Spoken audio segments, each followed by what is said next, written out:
Hey, my name is PolishLynx and welcome to Raising Angels Hope. This game, the song is amazing, but we have to go with another bonus episode.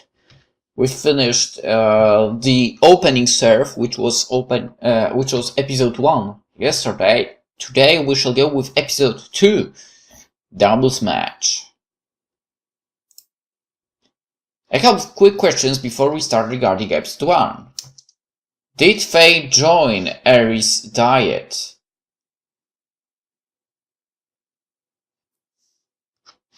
No? Was Kika invited to the tournament? Of course she was. Right? I think so. Where's the question if I said, I don't care about Yoi? Do you care about Yoi? No! Do you want to see her in this episode? No! Do you want to ever see her again? No! That's the question you should ask me. Anyway, eventually the train arrives and we board with the mass of other cadets heading into town. Mildred props herself and her wings up between one of the seats, the poles to hold onto, and the doors to freedom. It's not a lot of room, but at least people aren't cramming up against us. I've drawn the aggro from the horde of mobs. You should have plenty of time now to derail your plans. But we already have our plans. We're going to sing and sing and sing and sing and sing and sing. Yeah, but there are many other variables we haven't planned. How many songs? At what rate are we paying? What will the turn order be? If it is a duet, does it count for both participants' turns? Many questions lay unanswered. Willow! Look, Harry. The carnifid trees are coming into bloom. Can't you see how the leaves are just turning the bluish tint? I need to log in there quickly. Wow, those are so cool! God damn it, wrong password, of course.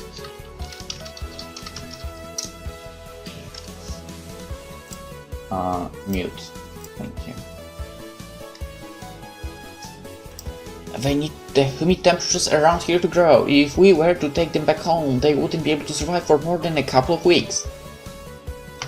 No, they'd wilt away and make you sad. Very sad. We can't let that happen! Faye knows stuff about plants, right? Yeah, but my specialty is in fauna, not flora. Good enough! We're going to make sure that nobody tries to bring those trees back home with us. Your home or my home? All of the homes! Willow, I do recognize the area derailment technique. I'm not letting the matter of our plans drop. Oh, my sweet gaming dear, this day's supposed to be relaxing one, just roll with things. Willow's right, you can't have fun when you are worked up. Mildred's right, we need more details. Alright, that's an easy enough.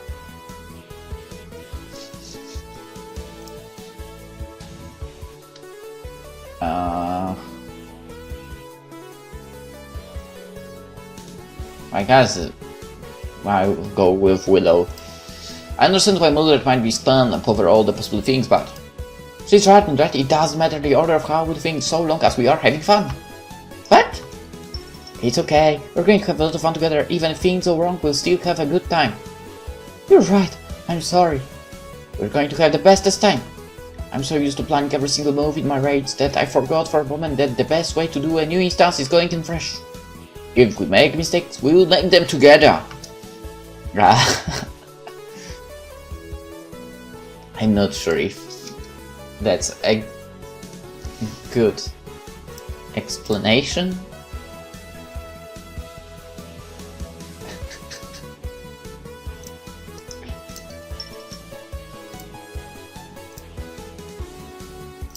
I'm glad you understand.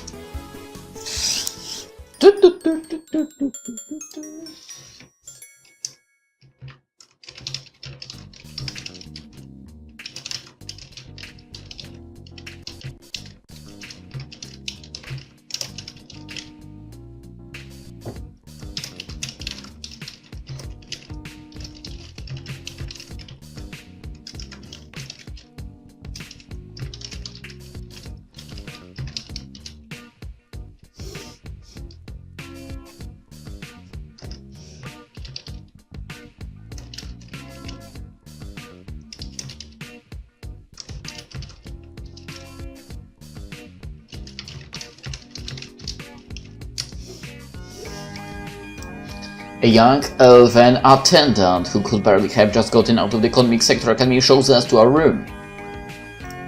The bustling din of cadets, and some of the locals draws out an attempt by Airy to talk to the apprehensive Mildred, who is never more than an arm's length away from Willow. It isn't until we get in the room and the door is sealed that conversation between us finally starts to take place again. Can't we leave the door open a crack? Millie, you know that we can do that. The door keeps the sound both out and in. What the fuck? That's not what I planned to do at all. It feels like I'm being trapped in a cage. Didn't you feel the same way in the metro? Or train or whatever it was? Silly Millie, if it were a cage, there would be bars. Wait, there's a bar at the end of the hall! Willow, we're being trapped in a cage with non-squishy sofas and a microphone! We need to call for help! Wrong type of bar, dear. She means the metal ones. If we play a heavy metal song, would that count? Willow gives me an exasperated sigh as she motions for Mildred and I sit down on the sofa across from us. I sit down next to her, making sure I'm not sitting on her long, thick tail. I imagine it would be fine, but doing it so on the first date? The first thing that stands out to me is just how snug it is between us. Her knees are practically touching mine and the nervousness from earlier starts to creep back in. I'm only the skinny whiff of my datapad from a girl that I'm supposed to be casually going on a romantic date with. All she'd have to do is rest her arms and she's basically touching my tail. I curled up as tight as I can around me to avoid touching her with it. I don't want to make this any more awkward for either of us. Mildred seems to be trying to do the same thing as me. Her tail is underneath her in a tightly wound coil. Those huge wings of her are drawn tight, scrunched up like a compressed window shade. She's trying to smile, but I can tell the discomfort of the motion is getting to her as well.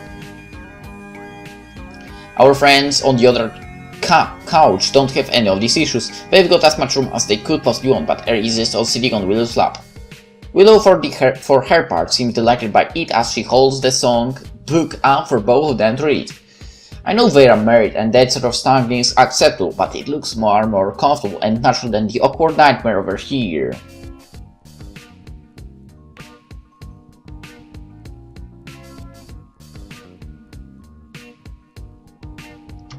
I turn to Mildred, trying to decide on what I should tell her. Oh no. Do I have to decide?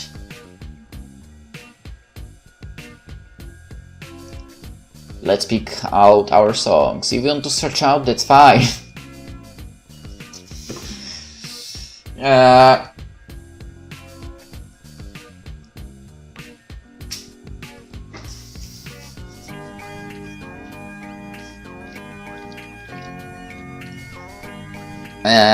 Let's pick up.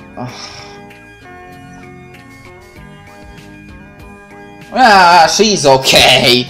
If you want to search out, that's fine. Okay, I guess we could say that, but I'm afraid that she might get actually a bit more embarrassed. So let's go with the song.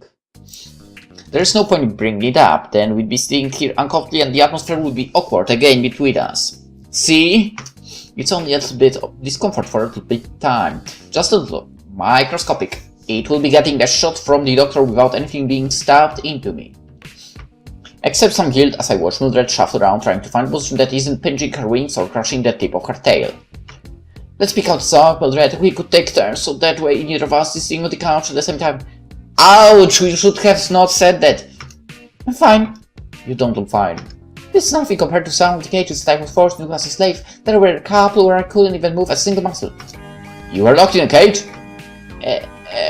Before I have a chance to find out what she means by that, Mildred buries her head in the song list. I guess she doesn't want to talk about it with me. I am fleeing through the book and the painful realization that I don't know any sort of modern song creeps in. Most of these songs' titles are complete gibberish. There were a couple of pop songs that Yoi likes to listen to from a band called Airrock. What? Alright, Yoi sucks, but I'm afraid at least he might have a good taste in music. While some of their songs are too risk for me to consider singing, they do have some nice slow songs about adventures. Once again, I feel a little bit of an outcast, growing up on fringe worlds without a lot of access to what most would call civilization. All these sorts of things most adults my age know about current culture is absent. I'd never tried the calm of the woods and being instructed by my father and all the researchers of the world for the stuffy fixed world of the Katajion Junior Academics. Academies, sorry.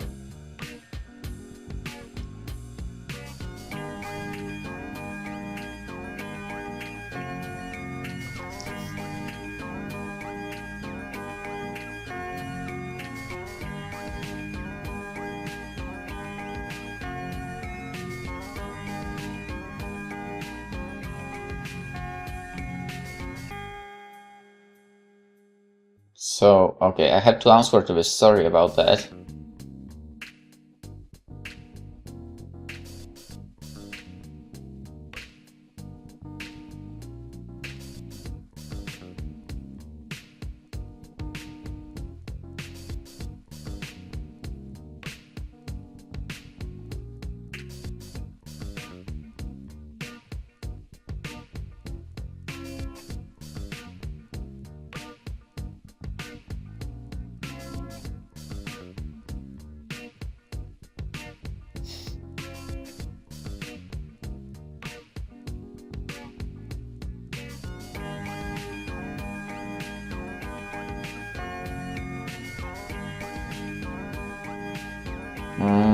God damn it.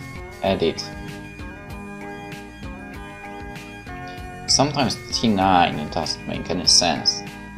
Alright, but maybe I wish some of my books would have been related to what was popular, so I wouldn't make a fool of myself now. Clearly the normal people who frequent here don't sing the rhythms I grew up with. Finally! Huh? There were so songs from any of my games. How was I supposed to sing anything if there is nothing to sing? Hey? She knows what trouble we have. What? Nothing, I was just thinking of some earlier. I couldn't find any of the songs I knew either. I did find one. What about you? I've got something that might work. You don't need to worry about not sounding good. From what I've heard, karaoke just needs a mode for singing. It doesn't matter how you do. Perhaps that would be giving it too much credit still, dear. How about Terry sings first and shows us how it's done? You mean it? I can't! I find that. Oh no.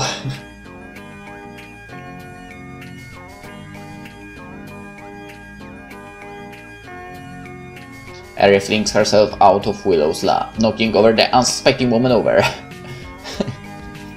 Of course she would do that. She takes it in a good stride, giggling at her enthusiasm instead of teasing her. So she almost killed someone, and doesn't care. With surprising adeptness, Arya punches a bunch of commands into the small control panel on the stage. Her fingers flick through authorization menus like the wind. I'm going to go with the night marks to start with, if that's okay, Willow. I guess, my little puppy. A block of ice forms in my stomach from the base station will songs. I don't know if I'm going to be deaf from this song or wish I were. Once later, the song starts and I realize there is a possible third option where I could do both. The music is sharp, energetic, and overbearing, a little like the singer. What is this? It's a form of electronic techno that has become popular in certain communities of cadets with questionable musical tastes. Yeah, I'd say that's... I have a friend with questionable musical taste, but whatever. But that way I got used to that music as well. And not that I dislike it. I can feel that in the hairs on my ears. I support her no matter how bad it is. I trust her to knock it out of the park. I knock it out of the park right in the face of an elderly woman walking down the street. Erin's voice, while normally pleasant, almost melodic, is now... There is no way to describe it another way. It's shrieking. Also, how the hell do you have it singing in a techno? Techno is just electronic music, right? No instruments, no singing. Or am I wrong? Whatever. There's basically a banshee clutching a microphone on stage and trying to do her best to break glasses. When I was growing up, I remember hearing about singers that could hit notes high enough to shatter glass. I wonder if Eric's glasses are seconds away from exploding. Another thing I wonder about is if this song has lyrics. I think Eric's trying to say them, howling at the screen, but I can distinguish them even with my acute hearing. But as painful as this is, Eri looks to be having the time of her life up there. Her crimson hair flutters as she twirls, doing a dance that I'd call the flail. Her face is beaming with more excitement than I've ever seen before. It's like she's absorbing all of that energy in the song and amplifying it within her. Life itself is dancing on the little wooden stage before me. It's absolutely offensive to the ears, but it makes me excited to join in. What? Eri's song comes to an end and she lunges off the stage towards me. Faye, your turn! Me? But come on! With a mighty tug, Eri yanks me off the sofa into my feet. I briskly can head up to the stage before she has a chance to drag me up there. What song are you going to sing? Number 8552. Nice! I have the song. Can I sing with you? If you'd like to join me, that would be fine. Eri starts frantically stabbing at the control console, as if beating on it will make the song start sooner. Everyone seems to be compressing that energy to the detonation point. The first words come across the screen that I expect to be drowned out by Eri's screams. I brace my ears for the onslaught that is to come. But as I belt out the opening words, Eri tempers her volume and tone to try and match mine. She still accents and sometimes drones me out during the ends of lines, but I can see her restraining herself. Come on, Faye! A heartbeat for a teen man! No, I'm not going to do that. A heartbeat for a teen man. Whatever, I gotta clear my head and lose myself for now. Eri and I alternate for a while. Every now and then Willow steps in to sing a heavy metal song, but for the most part it is Eri and I belting out tunes. Heavy metal, I want to hear that. The calm, collected, I mean maybe not heavy, but the metal is good. I don't know. I like hers. Guess that's something I got after the father, you know? The tasty music. The calm, collected squad leader never gave me the impression that she was a headbanging fan of death metal, but except for a few ballads with Eri, most of her songs are pretty scary. It gives me the image of a Dryad of Lore wearing black leather with piercings screaming at the world. It would be an attractive look for Willow, if I allow myself to think that way.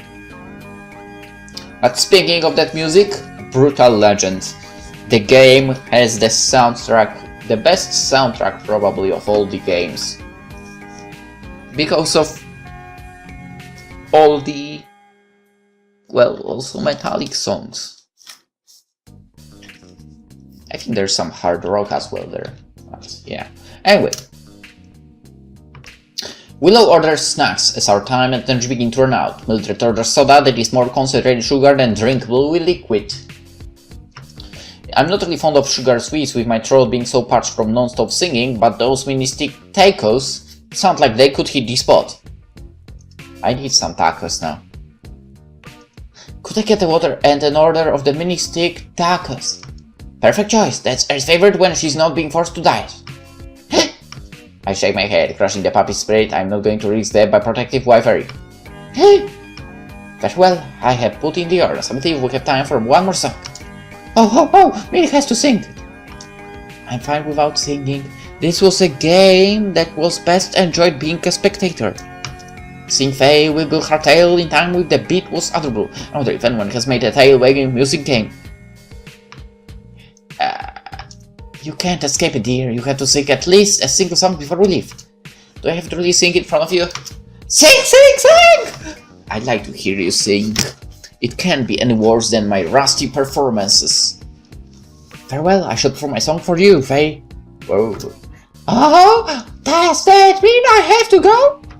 It means she's dedicating Faye, my light. I'm sure she's fine with you staying. I do not mind opening spectator slots. You did the same for me. Mildred steps up and heads to the stage with a moment of hesitation. I need to help encourage her. I believe in you, Mildred! You'd never guess it, but before we lost so many people, Mildred was a team leader. There's no way. Whee! I look at the distracted Mildred typing on the control panel and lean in. How was she as a team leader? Absolutely terrible.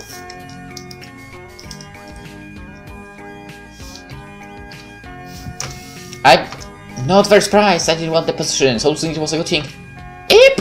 But don't for a moment think it is because Millie lacks the fortitude and bravery to step forward and be seen. It's more she just doesn't really care about most non-digital things. Yeah. I guess that makes sense. What?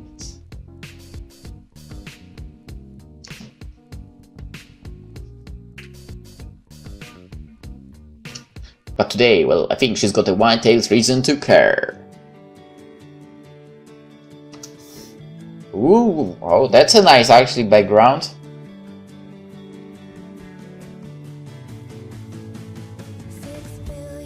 Holy shit! That's a great voice.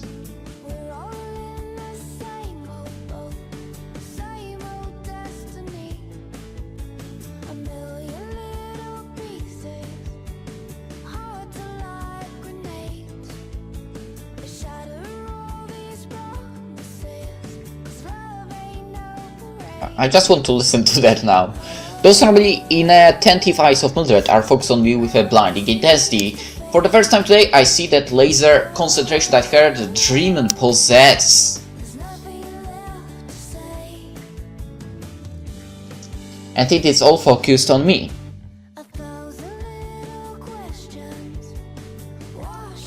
I should be terrified. I should be concerned that my date has me and only me on her mind. That's too much attention from someone who might be looking at me as more than... I don't know! But I'm just as captivated by her as the song begins to play. There's something about Mildred's caution that burns away as the notes begin to ring out. Actually, probably begin to ring out, but okay. Or as the notes are being to... No, begin to ring out.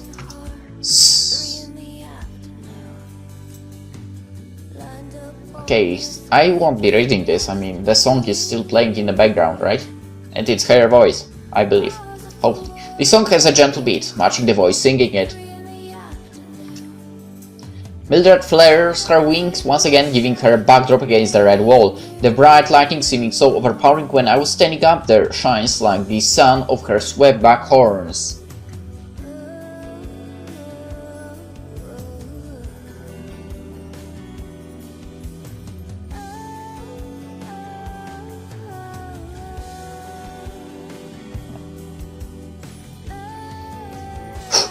Okay. She turns away from the screen for a moment to look at me. I can't help but lose myself in the depths of those violet pools. Mildred doesn't break in her song like Carrie would sometimes when the words would overwhelm her, or like me when nerves got too strong. There is no laughing or joshing in the crowds, even cry has fallen still.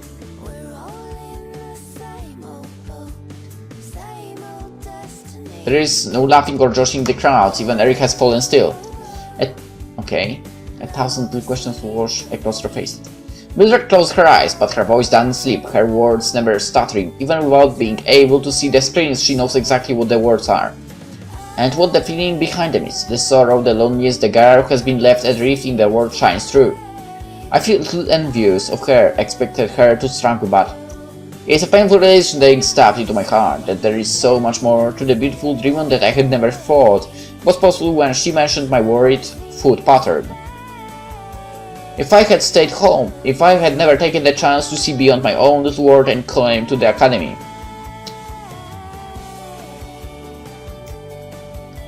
Am I still the same stupid girl who left her home months ago to get a nice bonus for a trip?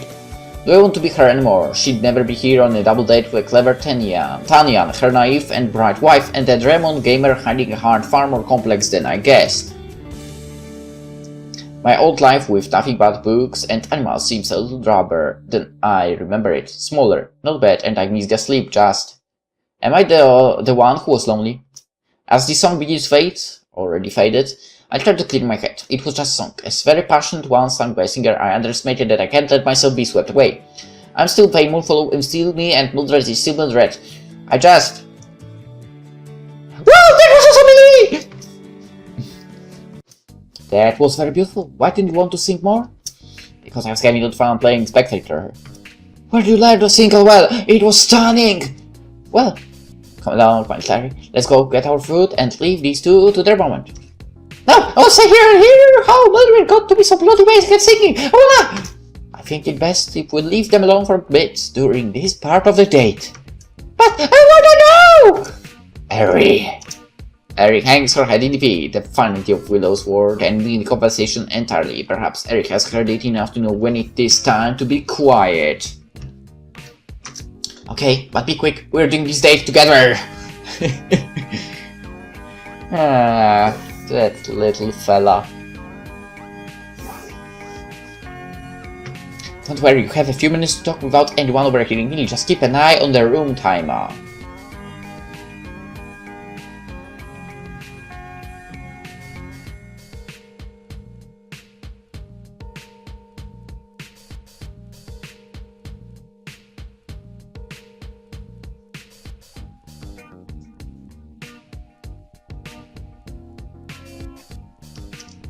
I will make sure I complete the stage in time. See you soon. Bye bye. Alone with my date, but I'm far too curious to be nervous now. It is more like when a new division of researchers would show up in camp than anything. Something new to learn. I take the recently vacated couch across from Mildred and try not to lean too far forward in excitement. So, where did you learn how to sing? Are you secretly an interplanetary pop star? If I said yes, would you believe me? Honestly, not really. Every time I see them in interviews, they always seem upbeat and enthused to be talking with people. I don't know if they'd let you send in-game messages instead. That is very accurate. In the few games that permit voice communication, I almost always have it turned off. People rarely have anything of value to say. People in real life are the same way, so art mimics reality. I like hearing your voice, even if you don't sound enthused to be using it most of the time. Thank you, I like your voice more. It's far softer and cheerier than mine. But your singing voice. Do you promise not to tell anyone the reason? I promise. There was a prolonged period of my life that singing was the only thing I could do. It was my only activity that would be a considered pleasure. Did your parents ground you from your games? I do not know my parents. No, Draymond does. We are born in hutches in the middle of wastes. What? But who takes care of you? What about your family? My angry burst of surprise catches Mildred by surprise, and I can see she's considering a retreat from the conversation. I'm sorry, it is just families are the cornerstone of living life. It's hard to think that people would abandon a puppy in the middle of the desert. I was not alone, though. I wished I was sometimes. Tough elders preparing us for the journey, fellow hatchlings who would prey on others in order to survive. Alone was better sometimes. Faye, how old do you think I am? 21. I'm not sure. I know Draymond lived longer and mature at an older age. 50? I was expecting you to say 19, so I could reply with an at 100. So I was closer. You look really young for 119. Genetics. I look young even for a Draymond, but I am cursed with a horrible physique, even for a blue Draymond. Lots of Draymond preyed upon my food supplies during the quest. The quest? To adulthood. In our culture, you must go on the quest to 3 temples to earn the golden adornments. The wisdom of Delight, courage of Delight, and loyalty of Delight, combining together to be the wings of Delight. But you don't wear any. Did you trade them away for a new gaming system? Sorry, that was you said. Did something happen to them? You could say that. I never earned any of them. I'm one of the very few living Dreamon who left Olmaton without earning their wings. Did you decide to not complete the quest? Quitting quests doesn't seem like you, Fo. No, I like to full complete games I undertake. It started out with me getting lost in the desert and ending up on the other side. The other side of the desert? I cannot tell you. It's a secret of the Dreamon that even though I'm not a warrior, I will not betray. I shall simply call it the other side.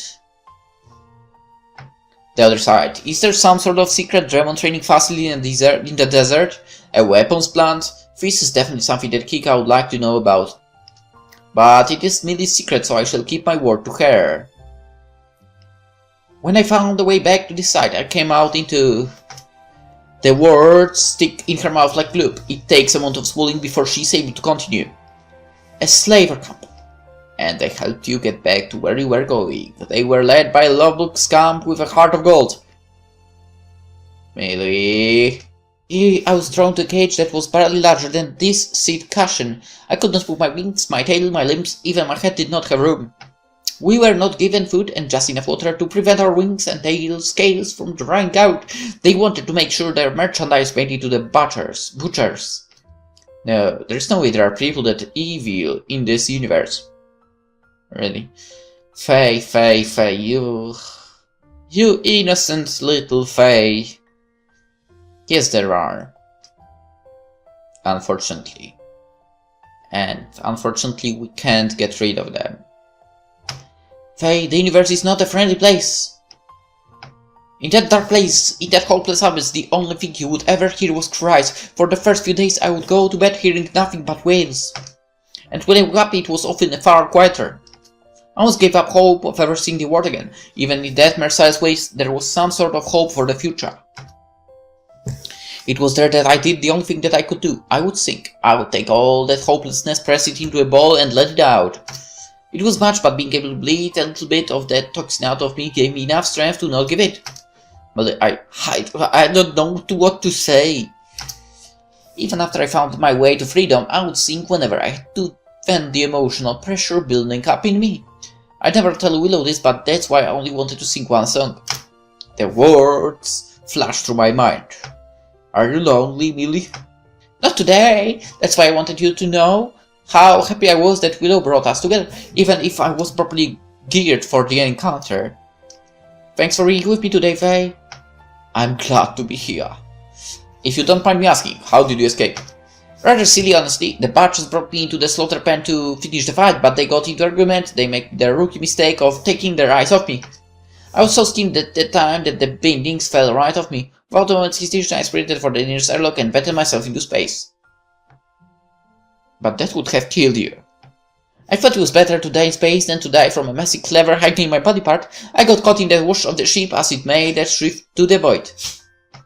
Then I found myself on the other side once more.